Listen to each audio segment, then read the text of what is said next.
Assalamualaikum warahmatullahi wabarakatuh, sahabatku, saudaraku. Semangat pagi, semangat pagi, semangat pagi. Silakan subscribe dulu, like and comment supaya Anda terus terupdate dengan materi-materi baru dari kita. Sahabatku, saudaraku yang saya hormati, saya cintai, semangat pagi terus ya. Kita selalu saling mendoakan, semoga kita selalu berkelimpahan rezeki kita, panjang umur kita. Sahabatku, saudaraku, materi kali ini ada kiriman dari kawan yang sangat inspiratif buat kita, yakni Bapak Dr. Sigit Setiawanti akan memaparkan bagaimana membuat anak-anak pintar dan bisa kaya. Bagaimana pendidikan dalam keluarga itu mesti dibangun untuk membangun mimpi-mimpinya menjadi orang kaya, menjadi para pengusaha. Kenapa ini penting? Karena pendidikan nasional kita dari kelas taman kanak-kanak, PAUD sampai perguruan tinggi negeri ini secara sistemik hanya mencetak kita menjadi kuli, menjadi buruh, menjadi karyawan. Mindset anak-anak kita dicetak sedemikian rupa oleh otak bawah sadar semuanya, kita hanya menjadi pegawai. Maka itu saudaraku, bagaimana kita merubah mindset berpikir ini, bagaimana kita merubah anak-anak bangsa ini untuk menjadi pengusaha, kita harus mencetak anak-anak pintar dan kaya. Dan bagaimana Dr. Sigit Setiawanti akan mempresentasikannya, kita ikuti. Assalamualaikum warahmatullahi wabarakatuh. Selamat siang Bapak Ibu, salam sejahtera.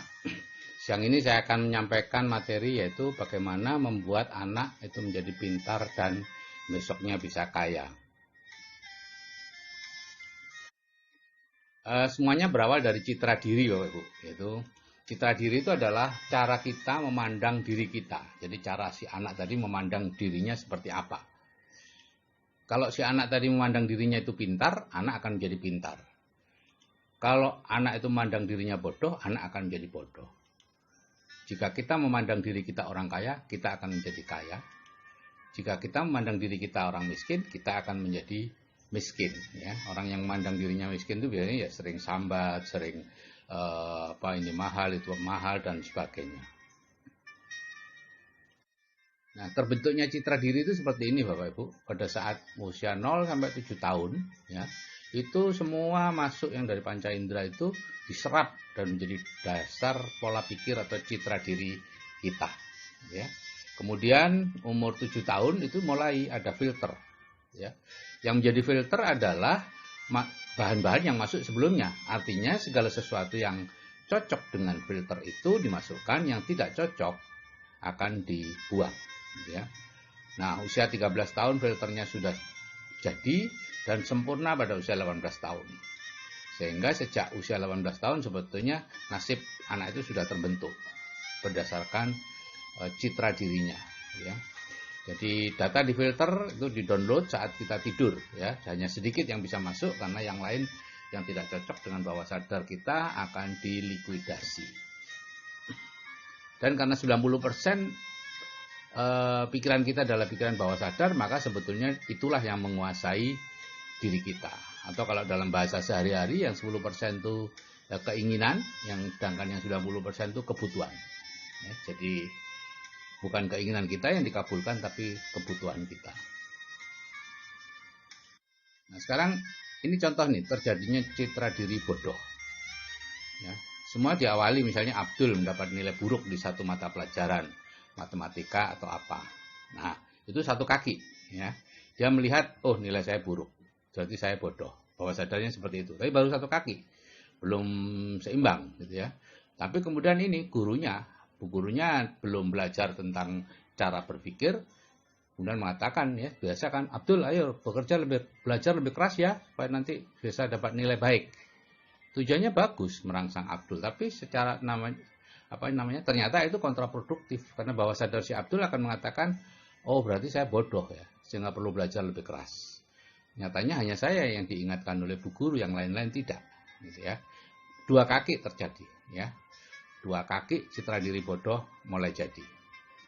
Kemudian sampai rumah, ibunya mengatakan, ibu dulu dapat 9, kok kamu sekarang dapat 5. Nah, ini sudah 3 kaki sudah selesai sudah. Ya. Citra dirinya akan katakan saya lebih bodoh dari ibu. Apalagi kalau ibunya membandingkan dengan kakaknya, kakakmu dapat 9, kamu kok dapat sekian gitu guys. Maka citra diri bodoh sudah terbentuk sempurna dan anak akan menjadi bodoh. Gitu ya. Akan ada semacam mental block gitu ya. Dalam pelajaran-pelajaran matematika atau pelajaran apapun yang sudah ada citra diri tidak bisa. Nah, citra diri pintar juga sama. Diawali dengan mendapat nilai baik di satu mata pelajaran, kemudian bu guru mengatakan, oh Abdul pintar sekali ya. Nah, sehingga si Abdul merasa dirinya pintar, kemudian ibunya juga memuji, sehingga lebih pintar. Jadi citra diri pintar terbentuk sempurna dan anak menjadi pintar.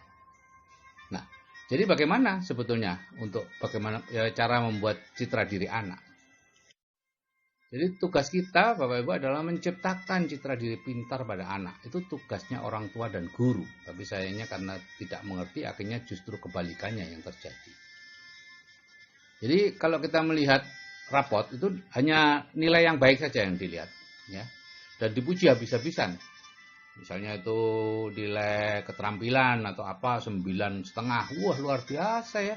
Bapak dulu tidak pernah lo dapat sekian. Nah, jangan pernah mengomentari nilai yang jelek. Kadang-kadang si anak, terutama anak-anak yang koleris dan lain-lain, merasa tidak puas karena ada nilai jelek. Itu kita harus menghibur mereka. Oh ini lumayan bagus, kakekmu dulu lebih jelek dari ini. Nah, atau bapak dulu lebih jelek dari ini. Gitu ya. Pokoknya katakan itu supaya si anak merasa bahwa dia lebih pintar. Kalau ulangannya jelek ya, cari alasan yang bisa menjelaskan mengapa itu terjadi. Oh enggak apa-apa, itu dulu kamu ingat ibu itu kamu sakit waktu itu, nah, atau malamnya kamu capek banyak tamu, nah, atau apapun lah. Pokoknya bukan karena faktor si anak itu sendiri, tapi faktor luar yang menyebabkan nilainya jelek. Kalau hasil ulangannya bagus, sebaliknya, puji habis-habisan. Kalau perlu dipigura itu, ya, cantolkan di tempat belajarnya dia supaya jadi kebanggaan. Jika tidak pernah mendapat nilai baik di sekolah misalnya, ya buat ulangan sendiri di rumah. Anak, ayah, ibu, kakak yang mau diajak kerjasama, kemudian bagaimana caranya dibuat supaya nilai yang terbaik ada pada si anak itu. Dengan begitu dia akan merasa terus sebagai orang yang pintar dan lama-lama akan jadi pintar. Bapak Ibu, banyak orang tua yang mengambil jalan pintas supaya anaknya pintar dileskan. Itu kontraproduktif Bapak Ibu. Karena begitu Bapak Ibu mengatakan si anak perlu les, berarti Bapak Ibu sedang mengatakan si anak itu bodoh. Ya, jadi jangan memberi les privat ke anak ya, kecuali materi di luar pelajaran. Misalnya les balet, les bahasa Inggris atau les main piano atau apa gitu ya. Karena kalau kita memberi les si anak di mata pelajaran yang biasa ya, kita seperti menganggap si anak itu bodoh. Nah, kalau anak yang minta dileskan, itu jangan langsung dituruti ya. Kita yakinkan dulu bahwa dia itu pintar sebetulnya.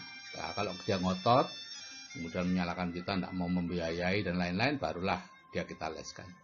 Jadi ngeleskan anak jangan berasal dari orang tua, tersirat ataupun tersurat.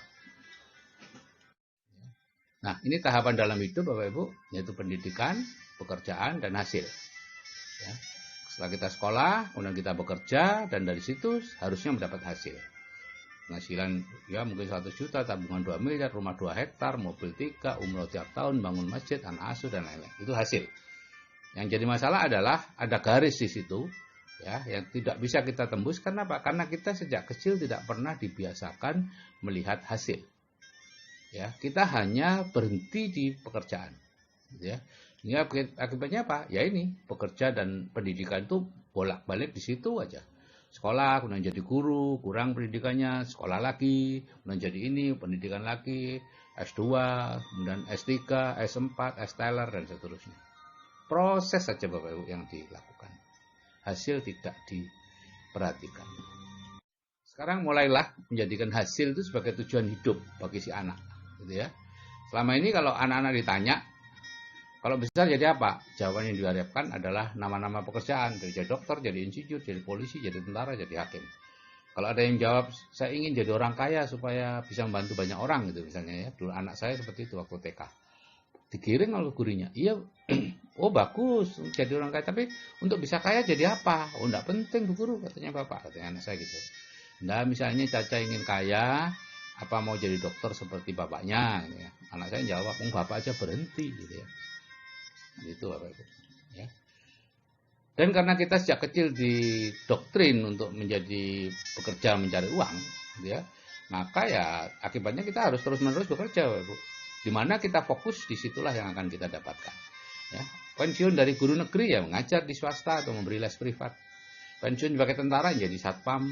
Terlalu tua ya kemudian jadi pulang ke kampung, gitu ya. Pensiun dari pejabat menjadi konsultan, mengajar di universitas swasta dan lain-lain. Terus-menerus seperti itu. Kalau ditanya kenapa kok bekerja lagi, dijawab dengan alasan macam-macam, gitu ya. Satu alasan yang sebenarnya tidak pernah dikemukakan, yaitu membutuhkan penghasilan tambahan. Padahal itu yang alasan sebenarnya, tapi kita selalu beralasan supaya otaknya masih terpakai, supaya ilmunya masih dipakai, supaya masih bermanfaat untuk orang lain dan sebagainya. Saya mengenal banyak sekali dokter, pengacara, notaris atau apa, direktur, mantan direktur yang berhenti dari pekerjaannya, pensiun dini karena sudah mendapatkan penghasilan yang cukup besar. Jadi Bapak Ibu, kalau Bapak Ibu sudah mendapatkan penghasilan cukup besar, maka Bapak Ibu tidak punya alasan lagi untuk tetap bekerja. Nah, kita perlu merubah ini sejak anak-anak untuk tidak menjadikan bekerja mencari uang sebagai tujuan hidup, melainkan kemakmuran atau kekayaan sebagai tujuan. Untuk itu yang pertama diawali adalah menghilangkan dulu orang tuanya fobia kaya, ya, dengan mendengarkan audioterapi bawah sadar itu, fobia kaya ini akan hilang. Banyak orang yang fobia kaya, takut jadi kaya, menyebut kaya aja takut, ya, tidak berani karena dianggapnya itu keserakahan atau apa gitu ya. Nah, sejak kecil anak-anak itu dikudang untuk besok menjadi orang kaya yang banyak membantu orang. Sapimu berapa ya Le besok ya? Rumahmu besar ya Le. Itu terus saja dikudang. Kalau melihat di TV ada barang-barang mewah, katakan bahwa dia besok punya itu. Ibu mau kamu ajak kemana dan seterusnya. Kalau anak ingin menjadi salah satu pekerjaan, misalnya, aku pengen jadi dokter, ya belokkan aja untuk menjadi kaya. Terserah bagaimana caranya. Ya. Nah, untuk anak-anak yang cukup besar, umur 13-18 tahun, katakan ketika dia mengantuk, sudah menjelang tidur itu, sambil mengelus-elus kepalanya atau apa gitu, ibu percaya, nah kamu besok menjadi orang kaya yang banyak membantu orang. Udah, itu aja yang kita katakan. Jangan ditambahi dengan insya Allah yang sering kali kita pakai sebagai PHP, ya. Sudah tahu kita nggak datang, kita katakan insya Allah datang atau apapun. Atau saya doakan, ya, karena dia melihat bahwa ibunya mengatakan, oh ya saya doakan, tapi ibunya tidak pernah melihat, dia tidak pernah melihat ibunya kemudian berdoa, masuk kamar berdoa mendoakan yang tadi diucapkan. Jadi itu oleh bawah sadar itu dianggap sebagai PHP. Bawah sadar kita itu jujur banget, nggak ada basa-basi. Oke Bapak Ibu, kalau kita bisa memasukkan program bawah sadar yang baik untuk masa depan anak, di bidang keuangan, di bidang yang lain, maka masa depan anak akan terjamin. Saya akhiri sekian. Wassalamualaikum warahmatullahi wabarakatuh. Selamat siang dan salam sejahtera. Oke, sekarang saudaraku waktunya subscribe.